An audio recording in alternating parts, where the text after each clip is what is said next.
पिछले एपिसोड में हमने देखा था कि बायतियान और मास्टर यांग के बीच में जो फाइट हुई थी, उस फाइट में बायतियान ने अपनी डिमोनिक पावर को बाहर निकाल लिया था, जिस वजह से सारे लोगों को मालूम पड़ गया होता है कि बायतियान एक डीमन है। इसलिए वो सभी उसे मार देने के लिए कह रहे होते हैं। लेकिन तब शाओ तियान वेला से एक आदमी आता है जिसके पास स्टार फॉर्मेशन था, और ये ऐसा फॉर्मेशन है जिसकी मदद से किसी के अंदर भी डिमोनिक पावर हो तो उसे बाहर निकाला जा सकता है, जिस वजह से सारे लोगों को कंफर्म हो जाएगा कि बायतियान के अंदर डिमोनिक पावर है भी या फिर नहीं। इसके बाद यहाँ से ये एपिसोड शुरू होता है। तो इस एपिसोड की शुरुआत में बायतियान के ऊपर स्टार फॉर्मेशन को एक्टिवेट कर दिया जाता है, जिस वजह से वो अपने स्पिरिचुअल वर्ल्ड के अंदर जा चुका था। तब उसे वहां पर वही यंग मास्टर दिखाई देता है जिसकी पावर उसके अंदर चली गई थी, और जैसे वो खुद को इंजर्ड करता है वैसे ही बायतियान को भी चोट लगने लगती है। जिसके बाद वो बायतियान से कहता है, क्या तुम अब भी नहीं समझे? हम दोनों एक ही हैं, मैं तुम हूँ और तुम मैं हूँ, हम दोनों एक ही हैं। अगर मुझे कुछ हुआ तो तुम्हें चोट लगेगी, और अगर तुम्हें कुछ हुआ तो मुझे चोट लगेगी, हम दोनों अलग नहीं हो सकते। लेकिन बायतियान उससे कहता है, ऐसा कभी नहीं हो सकता, तुम अलग हो और मैं अलग हूँ। मैं कभी वैसा इंसान नहीं बनने वाला जैसा कि लोग मुझे कहते हैं कि अगर मैंने अपनी डिमोनिक पावर को एक्टिवेट किया तो मैं मार्शल आर्ट वर्ल्ड के लिए खतरा बन सकता हूँ। लेकिन मैं नहीं चाहता कि मैं किसी के लिए खतरा बनूं, इसलिए मुझसे दूर हो जाओ और कभी भी मुझे तुम्हारे पावर की कोई जरूरत नहीं पड़ने वाली। मैं एक नॉर्मल लाइफ जीना चाहता हूँ। ये सुनकर जो यंग मास्टर होता है वो तालियां बजाते हुए बायतियान से कहता है, वाह बहुत बढ़िया, बहुत अच्छे विचार है तुम्हारे, लेकिन मुझे एक बात बताओ कि जब से मैं तुम्हारे पास हूँ आज तक के तुमने किसी मासूम की जान ली है? मैं चाहूँ तो तुम्हारी बॉडी पे पूरा कंट्रोल लेकर सारे के सारे लोगों को मार सकता हूँ, लेकिन मैं ऐसा नहीं करता हूँ, बस तुम्हारी सेफ्टी के लिए। मैंने तो आज तक के तुम्हें ही प्रोटेक्ट किया है। मुझे एक भी ऐसा काम गिना दो जिसमें मैंने तुम्हें किसी मुसीबत में डालने की कोशिश की हो, और मेरे एहसानों का तुम ऐसा सिला मुझे दे रहे हो, ऐसा मैंने कभी नहीं सोचा था। और यहाँ पर यंग मास्टर बात तो बिल्कुल सही कह रहा था, क्योंकि उसने कभी भी बायतियान को इस चीज के लिए फोर्स नहीं किया कि वो किसी मासूम की जान ले। तब बायतियान को जनरल ली की बातें याद आने लगती है कि हर एक इंसान के अंदर कुछ ना कुछ डिमोनिक चीजें तो होती ही है। डिमोनिक उसके ख्याल भी हो सकते हैं, लेकिन हर एक इंसान अगर अपने दिमाग पे कंट्रोल करे तो उस ख्याल को रोक सकता है। ऐसे ही तुम्हारी डिमोनिक पावर भी है, अगर तुम खुद के ऊपर कंट्रोल करो तो हो सकता है तुम अपनी डिमोनिक पावर को खत्म कर सको, और ये सारी चीजें तुम्हारे से ही होगी, कोई दूसरा तुम्हारी आकर मदद नहीं कर सकता। तब वहां पर स्टार फॉर्मेशन आता है जो बायतियान से कहता है, तुम अपना मिशन नहीं भूल सकते, तुम यहाँ पर इस यंग मास्टर की पावर को खत्म करने के लिए आए थे, इसलिए इसे खत्म कर दो वरना तुम्हें भी खत्म कर दिया जाएगा। ये सुनकर वो यंग मास्टर तो काफी ज्यादा गुस्सा हो जाता है, और वो बायतियान से कहता है, बस बहुत हो गया, आज के बाद मैं तुम्हारी मदद नहीं करने वाला और मुझे तुम्हारी भी कोई जरूरत नहीं है। जिसके बाद वो उसी के ऊपर अटैक करना शुरू कर देता है। ये देखकर बायतियान भी उसके अटैक से बचते हुए उसके अटैक को रोकने की कोशिश करने लगता है, ताकि उस यंग मास्टर को यहीं पे कैद करके यहाँ से बाहर निकल सके। लेकिन यंग मास्टर तो उसके सामने काफी ज्यादा पावरफुल था। बायतियान उसके सामने जरा सा भी नहीं टिक पा रहा होता है, क्योंकि उसके पास जितनी भी पावरफुल ताकत थी वो सभी तो उसे उसी यंग मास्टर की वजह से मिल रही थी। लेकिन तब भी बायतियान अपनी पूरी जान लगा रहा होता है कि कैसे भी करके वो इस यंग मास्टर को यहाँ पर रोक सके। जहाँ वो यंग मास्टर से कह रहा होता है, देख लेना, मैं एक अच्छा इंसान जरूर बनकर दिखाऊंगा और सारे लोगों का शक दूर कर दूंगा कि मैं किसी की भी जान ले सकता हूँ। इस पर वो यंग मास्टर उससे कहता है, ठीक है, अगर तुम्हें अच्छा इंसान बनना है ना तो जाओ बनो, मुझे इससे कोई फर्क नहीं पड़ता। जिसके बाद वो घसीट के उसे एक पंच मार देता है। ये देखकर बायतियान अब वहां पर थक चुका था, और वो उस यंग मास्टर से कहता है, शायद मैं तुम्हें नहीं हरा सकता, इसलिए मैंने खुद को बदलने का विचार अपने मन से खत्म कर दिया है और आज से मैं तुम्हारे साथ ही रहूंगा। ये सुनकर तो वो यंग मास्टर भी खुश हो जाता है और दोबारा से बायतियान की बॉडी के अंदर चले जाता है। लेकिन जैसे उसके अंदर वो यंग मास्टर की डिमोनिक पावर आई थी, वैसे ही स्टार फॉर्मेशन अब बायतियान के पीछे पड़ जाता है, क्योंकि उसने उस डिमोनिक पावर को बाहर नहीं निकाला था, और वो बायतियान को अपनी जंजीरों से कैद करने की कोशिश करने लगता है। लेकिन बायतियान उससे बचते हुए स्टार फॉर्मेशन के बाहर आने की कोशिश करता है, जहाँ बाहर आते हुए वो जल्दी से अपने अंदर से उस डिमोनिक पावर को बाहर निकाल लेता है, जिस वजह से वो यंग मास्टर भी बाहर आ चुका था और अब वो चेन उसे पकड़ने लगती है। जिसके बाद बायतियान जैसे तैसे उस स्टार फॉर्मेशन के बाहर निकल कर आ जाता है। लेकिन अभी यहाँ पर ये कंफर्म नहीं दिखाया जाता कि उसके साथ यंग मास्टर भी बाहर आया है या फिर वो स्टार फॉर्मेशन के अंदर ही कैद हो चुका है। और जैसे ही बायतियान स्टार फॉर्मेशन के बाहर आता है, वो स्टार फॉर्मेशन ही चकनाचूर हो जाता है। ये देखकर तो सारे के सारे लोग हैरान थे कि आखिर ये स्टार फॉर्मेशन कैसे टूट गया। अब हम इस बात का पता कैसे लगाएंगे कि इस बायतियान ने इस टेस्ट को पास किया भी था या फिर नहीं। तब वहां पर शाओ तियान वेला वाला वो इंसान आता है जिसके पास स्टार फॉर्मेशन था, और वो बायतियान के पास आकर कहता है, आज तक दुनिया में ऐसा कोई नहीं था जिसने स्टार फॉर्मेशन को ब्रेक कर दिया हो। तुम्हारे अंदर पावर सच में बहुत ज्यादा है जो तुमने इस स्टार फॉर्मेशन को भी ब्रेक कर दिया। लेकिन सारे लोगों को जवाब चाहिए था कि बायतियान यहाँ पर टेस्ट को पास किया भी है या फिर नहीं। तब शाओ तियान वेला वाला वो इंसान कहता है, जैसे कि ये स्टार फॉर्मेशन टूट चुका है, इसका मतलब साफ है कि बायतियान ने इस टेस्ट को पास कर लिया है। ये सुनकर तो सारे के सारे लोग एकदम ज्यादा खुश हो जाते हैं कि बायतियान डीमन नहीं है। जिसके बाद जनरली लिंग फेंग के पास आकर कहते हैं, क्या हुआ, और भी कुछ सबूत चाहिए कि अब तुम्हें सुकून मिल गया होगा कि बायतियान कोई डीमन नहीं है। ये सुनकर लिंग फेंग जनरली से कहता है, मैं नहीं जानता था कि बायतियान के पास सच में काफी सारी पावर है, और अगर यहाँ पर साबित हो चुका है कि वो डीमन नहीं है, तो मैं भी इस बात को मानने के लिए तैयार हूँ। लेकिन अगर बायतियान को किसी भी चीज की जरूरत पड़े तो वो हमारे पास आ सकता है। मैं उसे सारी चीजें सिखाने की कोशिश करूंगा, क्योंकि स्टार फॉर्मेशन तोड़ने की वजह से वो अब तो काफी ज्यादा फेमस हो गया होगा। लेकिन जनरली उससे कहता है अगर उसे किसी भी चीज की जरूरत पड़ेगी तो मैं उसके लिए तैयार हूँ, किसी को कुछ करने की जरूरत नहीं है। आपका यहाँ पर आने का शुक्रिया, अब आप यहाँ से जा सकते हैं। ये सुनकर गुस्से में लिंग फेंग जो होता है अपने डिसाइबल के साथ वहां से जाना शुरू कर देता है। जिसके बाद जनरली बायतियान के पास आकर कहते हैं तुमने मुझे जरा सा भी निराश नहीं किया, आज मैं तुमसे बहुत ज्यादा खुश हूँ, तुमने तो सच में आज मेरा दिल ही खुश कर दिया। जिसके बाद वो सारे लोगों से कहते हैं आज की पार्टी दोबारा से शुरू की जाएगी, चलो सभी अपने अपने शराब उठा लो, आज तो हम मजे से शराब पियेंगे। इसके बाद सारे लोग अपनी अपनी शराब उठाकर उसे पीना शुरू कर देते हैं। और अब यहाँ पर बायतियान के पास काफी सारे लोग आकर अपनी फेवरेट शराब उसे दे रहे थे ताकि बायतियान उनकी शराब टेस्ट कर सके, क्योंकि अब बायतियान सारे लोगों के बीच में काफी ज्यादा फेमस बंदा बन चुका है। ये देखकर बायतियान भी हैरान था कि आखिर वो स्टार फॉर्मेशन टूट कैसे गया, मैंने तो उसे कोशिश भी नहीं की तोड़ने की, कहीं उस यंग मास्टर ने अपनी पावर की मदद से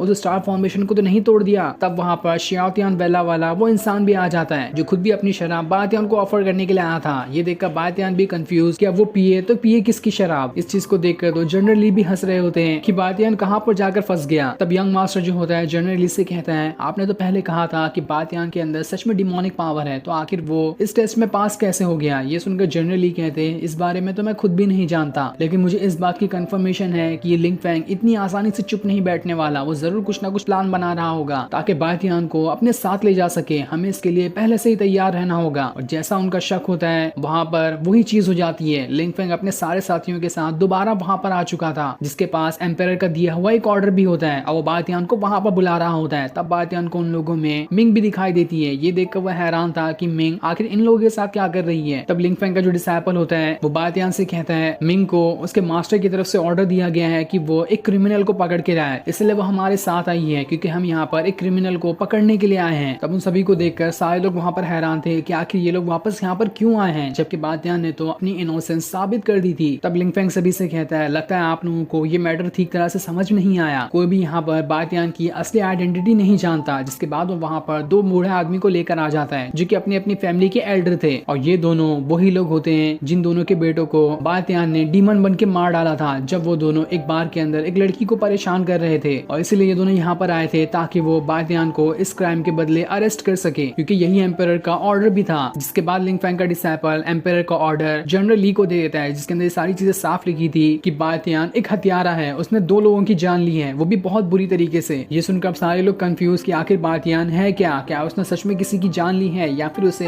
ऐसे ही फंसाया जा रहा है। लेकिन वो दोनों बूढ़े लोग कहते हैं हम यहाँ पर कुछ गलत फंसाने इसको नहीं आए हैं, बल्कि सारी चीजें हम दोनों यंग मास्टर के जितने भी सिपाही थे उनके सामने हुई थी, उनके सामने ही इसने उन दोनों की जान ले ली। लेकिन शियाओतियान वेला वाला वो इंसान सभी से कहता है आप दोनों के यंग मास्टर तो बचपन से मार्शल आर्ट सीखते हुए आए हैं ना, और उनके पास तो काफी सारे सिपाही भी थे, लेकिन तब भी बायतियान अकेले उन सभी को कैसे खत्म कर सकता है। ये सुनकर वो दोनों बूढ़े लोग जो होते हैं वो कहते हैं बायतियान ने उस टाइम किसी स्टोन की पावर को अपने अंदर डाल लिया था, जिस वजह से इसके पास डिमोनिक पावर आ गई थी, और उसी का इस्तेमाल करते हुए इसने हम दोनों की यंग मास्टर की जान ले ली। जिसके बाद लिंग फेंग वहां पर वो स्टोन भी फेंक देता है जिसके अंदर से उसकी सारी पावर खत्म हो चुकी थी, और उसे दिखाते हुए सभी से कहता है क्या आप लोगों को अभी तक यकीन नहीं हुआ कि बायतियान जैसा दिखता है वैसा नहीं है, ये सच में एक डीमन है और एक हथियारा भी है, इसलिए हम इसे यहाँ पर पकड़ने के लिए आए हैं। जिसके बाद सारे लोग अपनी स्वॉर्ड निकाल लेते हैं बायतियान को पकड़ने के लिए, जिनमें बेचारी मिंग भी शामिल होती है क्योंकि उसके ऊपर भी यही ऑर्डर दिया गया था कि उसे कैसे भी करके बायतियान को पकड़ कर लाना है। तब ये सुनकर बायतियान भी एकदम उदास हो जाता है और सभी से कहता है हाँ ठीक है, जैसा आप लोग कह रहे हैं वैसा ही हुआ था, मैंने उन दोनों की जान ली है, लेकिन मैं एक बात साफ कह दूं कि उन लोगों को मरना ही चाहिए था क्योंकि उन लोगों ने हरकत ही ऐसी की थी, इसलिए मैंने उनकी जान ले ली। ये सुनकर वो दोनों बूढ़े लोग जो होते हैं वो बायतियान से कहते हैं जबान संभाल के बात करो, आखिर तुम हमारे बेटों के बारे में बातें कर रहे हो। लेकिन जनरली उसके अटैक को वहां पर रोक लेते हैं क्योंकि वो सभी बायतियान के ऊपर अटैक करने वाले थे। तब लिंग फेंग जनरली से कहता है मुझे तो समझ नहीं आ रहा आप और आपकी ये कंट्री एक हथियारे और एक डीमन को क्यों प्रोटेक्ट करना चाहती है, क्या आपको आपके फैमिली की इज्जत नहीं है कि दुनिया आपके बारे में क्या सोचेगी। तब ये सुनकर जनरली जो होते हैं सारे लोगों के सामने ये अनाउंस कर देते हैं कि आज से अपनी मैं सारी पोजीशन छोड़ रहा हूँ और यहाँ का जो किंग होगा अब से मेरा बेटा फेंगियर होगा, और आज मैं बायतियान के सामने सिर्फ और सिर्फ उसका मास्टर बन के खड़ा हूँ। अगर मैं यहाँ पर कुछ भी करूँ तो इस फैमिली को या फिर इस पूरे कंट्री के ऊपर कोई भी सवाल नहीं उठा सकता, और अगर किसी को यहाँ से बायतियान को ले जाना है तो उसे सबसे पहले मुझसे होकर गुजरना पड़ेगा। देखता हूँ किसके अंदर हिम्मत है जो यहाँ पर बायतियान को हाथ लगाकर दिखा सकता है। के बाद वो कुछ टाइम पहले की बातें सोचने लगते हैं जब उन्होंने अपने बेटे से कहा था कि मैं अपने फैमिली की सारी चीजें तुम्हें दे रहा हूँ, आज से हमारी फैमिली को तुम्हें